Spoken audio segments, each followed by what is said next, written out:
The Snow Ate My Brother by Alxe.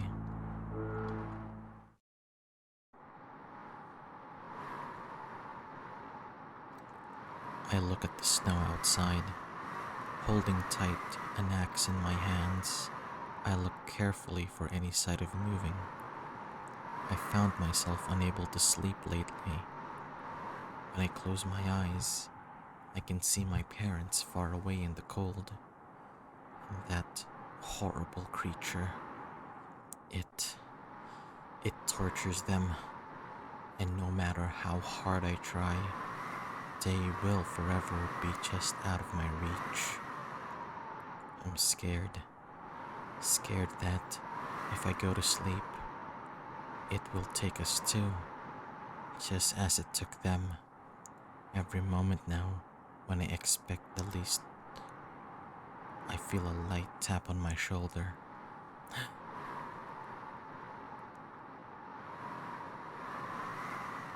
Go to sleep. What's wrong with you? Don't scare me like that. I could have killed you. The creepy man in front of me is my younger brother. Even after so many years, he always manages to silently creep around me. What are you doing up so late? Go back to sleep. Thirsty. Well, get some water and go back upstairs. I'll look out for any danger outside.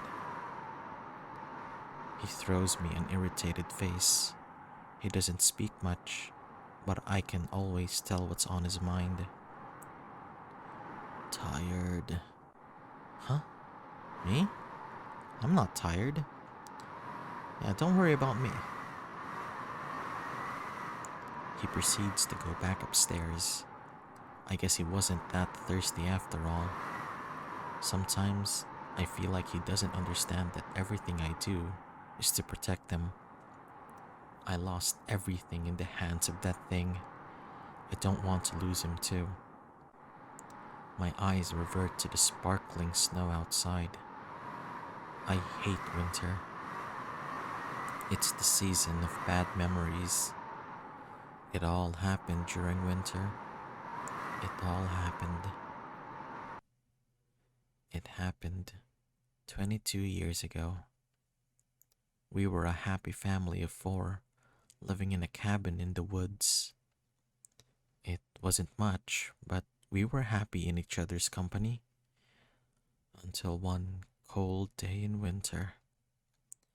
Mother went to the market from the small town close by and never returned. We feared that a wild animal attacked her, but many men, women, and children were either killed or disappeared that day. There was no way this was all a coincidence. All of the speculations and sights make people believe that an evil entity lurks in the woods. My line of thought is interrupted by a sudden knock at the window. In a rush of panic, I look outside for anything. The wind intensified. Tree branches swing violently left and right. I wake up in a cold sweat. I must have fallen asleep last night. I need to make sure my brother is all right. I quickly rise from bed and head downstairs. I sigh in relief at the sight of my brother sitting on the couch. He dozed off with an old, half-empty can of beans in his hands. Now that I know my brother is okay, I can go into Father's room to write about last night. This is the room where Father used to study the creature. Some people were unable to withstand the grief after their loss, the day Mother disappeared, and Father was one of them. He has spent years researching the monster, from old history books to urban legends from the town, trying to understand what it is and I want to continue his legacy. I open a notebook, grab a pencil, and begin writing down the nightmare I had last night. I can't help but look at the pages on the wall. Equilators. That's the name it got over the years. It has been mostly described as a tall, slender figure with bright white eyes. The almost liquid substance it's made of allows it to shapeshift into almost anything. As far as we know, it is unable to obtain a human form, so we are at least able to trust those around us. It seems to attack the strong and kidnap the weak. No one knows where it takes them or why. It's been wandering this forest for years, causing so many deaths. And I believe it got my mother too. Father did the same. Father was a strong man. He managed to raise me and my brother all by himself while grieving the demise of my mother. He teaches us how to manage by ourselves. At a young age, we had to kill and cook our own food, making my brother kill our family dog with nothing but a rock. Maybe in another life, that would be horrible. Even if he was pushing and cruel at times, he cared deeply about us. I remember that night very well. The night Father left us, too. I was woken up by the sound of movement through the house. It was Father, getting ready to leave. He told me he was going to hunt the creature. His research wasn't exactly a secret for us. We both knew it is possible that he will never return, or that what will return may not be him. So we made an understanding. If I don't return with its head, that is not me. Kill it. He never returned after that night. As soon as I finish writing the last word, I close the notebook. The same creaking sound leaves the floor as I get up from my seat. I sit on the threshold of the door and take one last look at Father's room. I might never see this room again. It seems Brother has woken up. Good morning. Today's the day. Did you prepare everything? He looks at the shotgun in his hands. His face is one very familiar to me, the face of uncertainty. Hey, it's alright. No matter what, I'll protect you. That's right. I made this promise last week when we decided to finally leave this cabin. The fact is, we are running out of supplies. We've been conserving food as much as we can, but the supplies are running low. The weather seemed calmer lately. This may be our chance to go hunting for more food. But it's not an animal that I'm planning to kill. I'm going to kill the Equilator. That thing that's been terrorizing us for so many years. That thing that took both of my parents. All this fear, the anxiety, the uncertainty. I'll put an end to this for the sake of both of us. I'll avenge my parents. I'll protect my brother. I grabbed the axe from the corner of the room. Before I knew, my hands was on the doorknob, shaking. It's been 2 years since we were able to go through the woods after all. Who knows what other horrors may hide out there? I try my best to reject such thoughts. Father always told us not to succumb to fear in times like this. I gulp. Brother ends up being the one that opens the door. I guess he noticed I was lost in thought. It's snowing calmly. Compared to the usual weather, today is rather sunny. The layer of snow on the ground is so thick, it almost reaches our knees. This will make movement difficult. Now, the first place we plan to go to is the small town nearby, to see if anyone is there anymore. They may have some extra supplies or even help us kill the Aquarialtor.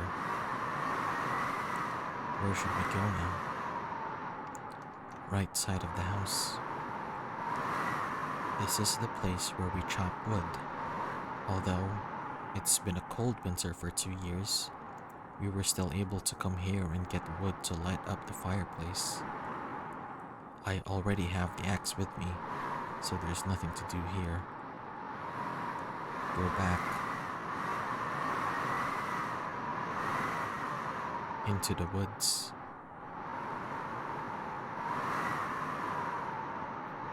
Hey, do you remember where the town is? It's been so long since any of us has been there. The snow covered the path. I'm afraid we might get lost. We really could have used a compass right now. There's nothing around that indicates direction.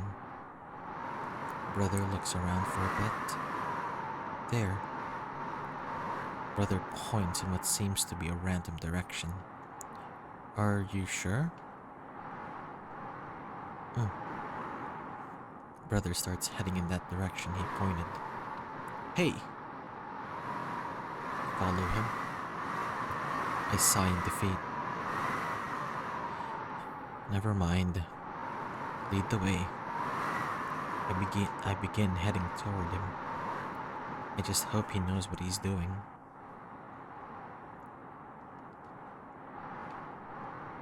We've reached the edge of the woods. Over the horizon, I can see shapes that resemble something other than trees and snow.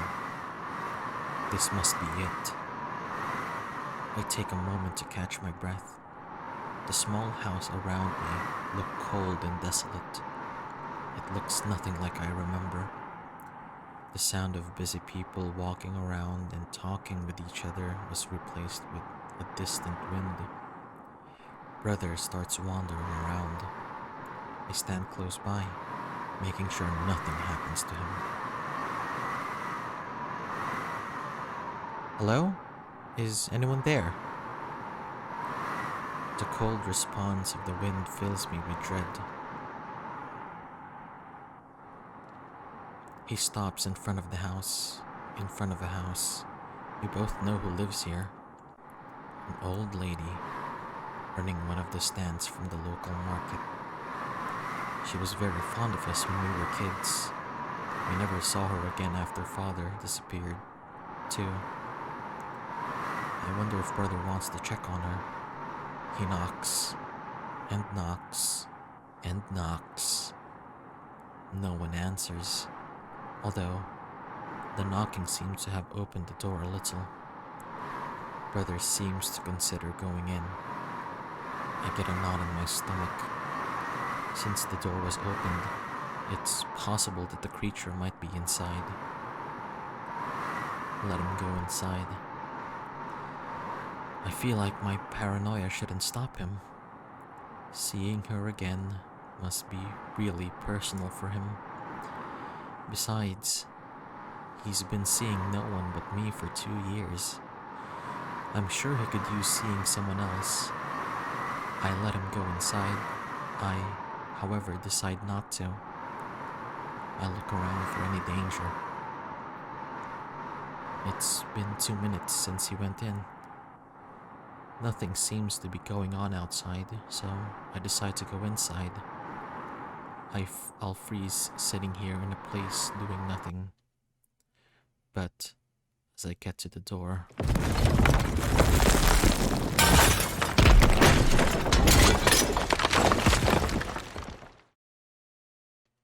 The roof collapses under the weight of the snow.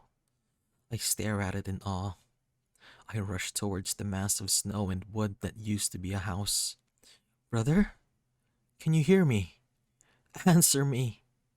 I move pieces of wood aside, desperately looking for him. The world distorts around me. Please. The only thing I'm able to find is his shotgun. Brother's nowhere to be found. I lose powers in my arms. I'm tired. So tired. I drop to my knees. Everything fades to black. They're all gone. I've lost everyone. There's nothing to keep fighting for. I close my eyes. I don't even have energy to get up. I can feel snowflakes gently falling on my face. I wonder if the cold will kill me before the wild animals feast on my body. Maybe the creature will take me too. After all, I'm nothing but weak. Ending 2. Tired.